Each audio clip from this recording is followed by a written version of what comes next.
All MI এপারপি reset কীভাবে করবেন। তো সর্বপ্রথম আমরা আমাদের আনলক টুলসটি ওপেন করে নেব। তো অবশ্যই আনলক টুলসটা আমরা ওপেন করে নিলাম। ওপেন করে নেওয়ার পর এবং এমআই সিলেক্ট করার পর আমরা চলে আসব সিকিউরিটি।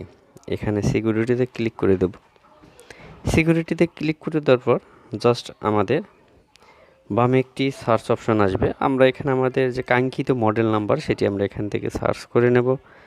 সার্চ করে নেওয়ার পর সেই মডেলটি ক্লিক করে দেবো। যে কোনো মডেল হোক সেটা আপনারা এখানে সার্চ করবেন।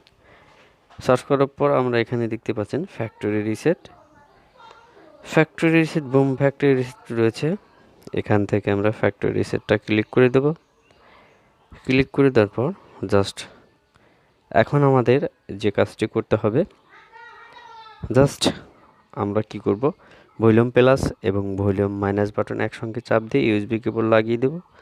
এখানে অটোমেটিক যে ড্রাইভারটি রয়েছে ড্রাইভারটি সিলেক্ট করতে হবে। সিলেক্ট করলে এটি জাস্ট অন ক্লিকের সাহায্যে এপারপি রিসেট হয়ে যাবে।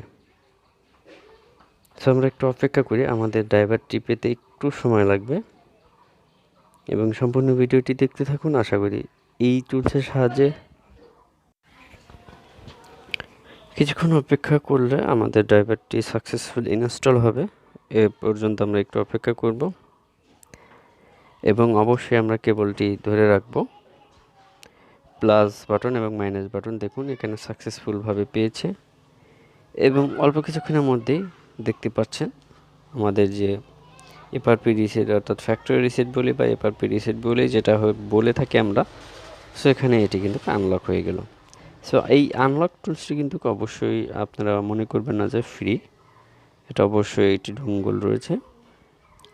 সে আনলক টুলসের সাহায্যে কিন্তু আপনি এখানে দেখতে পাচ্ছেন ওপ্পো, ভিভো, হাওয়াই বিভিন্ন প্রকার অ্যান্ড্রয়েড সেট এখান থেকে এপারপি রিসেট করতে পারবেন, বিভিন্ন কাজ করতে পারবেন। সো এ ধরনের ভিডিও পেতে অবশ্যই আমার এই ফ্ল্যাশ বিডি চ্যানেলটিকে সাবস্ক্রাইব করে রাখুন।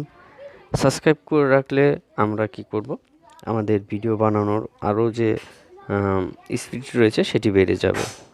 সো ভালো থাকুন, সুস্থ থাকুন, এই প্রত্যাশা আজকের মতো বিদায় নিচ্ছি। আল্লাহ হাফেজ।